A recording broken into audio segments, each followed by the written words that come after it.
The most powerful man in the world, Donald Trump, sitting in his office, completely convinced he's about to reshape global politics forever. His target, India. And he thought he had it all figured out. Flash some defense deals, wave some trade agreements around, throw in some praise about democracy, and boom, India would become America's most reliable partner in Asia. What happened next would send shockwaves through every capital city from Washington to Moscow to Beijing. You see, Trump wasn't just thinking about China as his biggest problem. India was the prize he really wanted. Over 1 billion people, fastest growing major economy, and what looked like a desperate hunger for American approval. His strategy was pure old-school diplomacy, the kind that worked when America could dictate terms to any country that needed superpower backing. But Trump made one critical mistake. He thought he was dealing with the same India that had spent decades walking on eggshells around the world's major powers, the same country that used to carefully balance between superpowers, always trying not to upset anyone important. What he encountered instead was something entirely different, a nation that had quietly transformed while nobody was paying attention. Enter Dr. S. Jaishankar, not your typical diplomat who speaks in endless circles and never gives you a straight answer. This man had something that made seasoned negotiators nervous. He was calm, calculated, and completely unimpressed by theatrics and pressure tactics. When Trump's administration started turning up the heat, expecting the usual scrambling and desperate negotiations, Jaishankar did something that caught everyone off guard. He listened, he processed everything carefully, and then he responded with surgical precision. The pressure campaign started exactly like you'd expect. Trump's team began making moves designed to force India's hand. They stripped India of its GSP benefits, those special trade privileges that developing nations treasure like gold. They threatened massive tariff increases. They tried to muscle India out of its oil relationships with Iran, waving sanctions around like they were doing India some huge favor by offering temporary waivers. The Pentagon started making serious noise about India's defense partnerships with Russia, particularly that S-400 missile deal that had Washington's strategic planners losing sleep. Every single move was calculated to send the same clear message: fall in line or face the consequences, choose America's vision for the world or get left behind in the dust. It was the exact same playbook that had worked countless times before with other allies who eventually buckled under the pressure and gave America exactly what it wanted. But something strange happened. Instead of the usual desperate phone calls, instead of the frantic diplomatic missions to Washington, instead of the compromises and concessions that everyone expected, there was silence. Not the silence of surrender, but the silence of a chess master studying the board while his opponent celebrates a move that hasn't actually won the game yet. Then came the moment that changed everything. In a press conference that most people barely noticed, Jaishankar was asked about India's response to American pressure tactics. What he said next would be analyzed in think tanks, discussed in intelligence briefings, and quoted in diplomatic circles for years to come. One word. Just one word that carried the weight of 1 billion people's aspirations and the strength of a civilization that had survived for thousands of years. Reciprocity. That's it. 4 syllables that sounded almost mundane to casual observers, but sent tremors through every major government building in the world. Because reciprocity isn't just a vocabulary word from diplomatic textbooks, it's a declaration of independence wrapped in polite language. You want to understand what that word really meant? It meant that the days of one-sided relationships were over. It meant India wasn't going to play the grateful recipient anymore. You raise tariffs on us, we'll raise tariffs on you. You ban our tech companies, we'll ban yours. You try to dictate our foreign policy, we'll remind you that we're a sovereign nation with our own interests to protect. Trump, for all his deal-making experience, wasn't prepared for that response. He had walked into countless negotiations expecting to be the only one setting the terms. But here was India, a country he had labeled as developing and therefore presumably dependent, telling him that the rules had changed completely, not with anger, not with threats, but with a quiet confidence that was somehow more unsettling than any dramatic outburst could have been. The word reciprocity triggered something that Trump's team hadn't anticipated, a complete recalibration of how the world saw India's position. Suddenly, other nations started paying serious attention. If India could stand up to American pressure without collapsing, without begging for mercy, without making desperate concessions, what did that mean for the global balance of power? But Jaishankar wasn't done. When Trump's administration pushed India to completely cut off oil imports from Iran, thinking they could force India to abandon a crucial energy supplier, the response was measured but absolutely firm. India would make decisions based on its national interests, not on pressure from Washington. Period. When Trump floated the idea of mediating on Kashmir, inserting America into India's most sensitive territorial issue, the response was swift and crystal clear. There is no role for third-party mediation. End of discussion.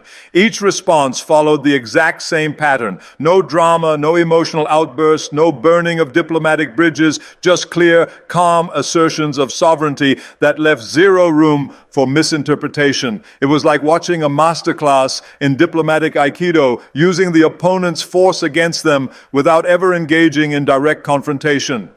The beauty of Jaishankar's approach was that it exposed the fundamental flaw in Trump's entire strategy. The whole American approach was built on outdated assumptions about India's desperation for approval and acceptance. They assumed India would trade its autonomy for proximity to American power. They assumed India could be leveraged, pressured, and ultimately controlled through a combination of carrots and sticks. But what they encountered was a country that had spent decades building its own center of gravity. India wasn't looking to be aligned with anyone. It was looking to be respected by everyone. The difference is subtle but absolutely crucial. Alignment implies subordination. Respect implies equality.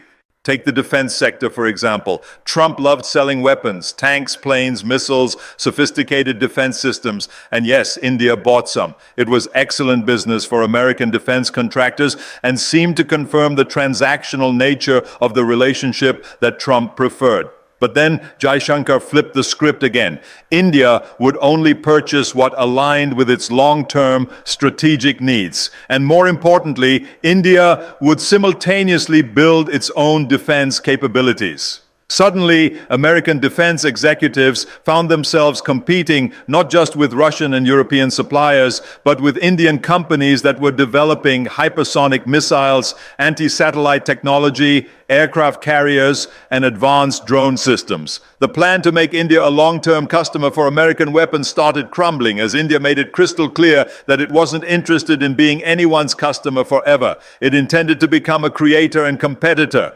This wasn't happening in isolation. While Trump was focused on his pressure campaign, Jaishankar was quietly revolutionizing India's entire approach to international relations. The old model of non-alignment, staying neutral between superpowers, was replaced with something far more sophisticated, multi-alignment. India would engage with everyone on its own terms, building partnerships based on mutual benefit rather than ideological alignment or historical loyalty. So India strengthened ties with Russia while also deepening cooperation with the United States. It expanded partnerships with Iran while building bridges with Israel. It engaged with China on trade while standing absolutely firm on border disputes. To outside observers, it might have looked inconsistent or opportunistic, but there was clear logic to it. India was building a foreign policy that served Indian interests first, without apology or explanation to anyone. The Quad partnership, the strategic dialogue between the US, India, Japan, and Australia, perfectly illustrated this approach. Trump's team saw it as the perfect vehicle for containing China, a way to get India to join America's strategic rivalry with Beijing. But Jaishankar made it clear from the very beginning that India's participation was based on its own vision of the Indo-Pacific, not on joining someone else's containment strategy, even when Chinese troops engaged in aggressive actions along the line of actual control, creating the most serious border crisis in decades. India didn't run to Washington asking for military support or security guarantees. Instead, India handled the situation with its own resources while maintaining diplomatic channels with all parties involved. It was a masterclass in strategic autonomy, being strong enough to handle your own problems while staying engaged with the international community on your own terms. The cumulative effect of all these moves was absolutely stunning. Countries around the world started taking notice of what India was doing and began wondering if they could follow a similar path. Could you engage with multiple powers without becoming anyone's subordinate? Could you build partnerships without compromising your sovereignty? Could you say no to superpowers without facing devastating consequences? The answer, as demonstrated by India's example, was a resounding yes. But it required something that many countries lacked: the confidence to believe in your own worth and the patience to build alternative options instead of depending on a single patron. Trump's frustration was obvious. Here was a country that was supposed to be grateful for American attention, supposed to be eager for American approval, supposed to be willing to make sacrifices for American friendship. Instead, he found himself dealing with a nation that treated America as one important partner among many, not as the center of the universe around which all other countries should orbit. The psychological impact of this shift cannot be overstated. For decades, American foreign policy had been built on the assumption that every country secretly wanted to be closer to the United States, that American approval was the ultimate prize in international relations. Countries might resist American pressure temporarily, but eventually they would see the wisdom of alignment and come around.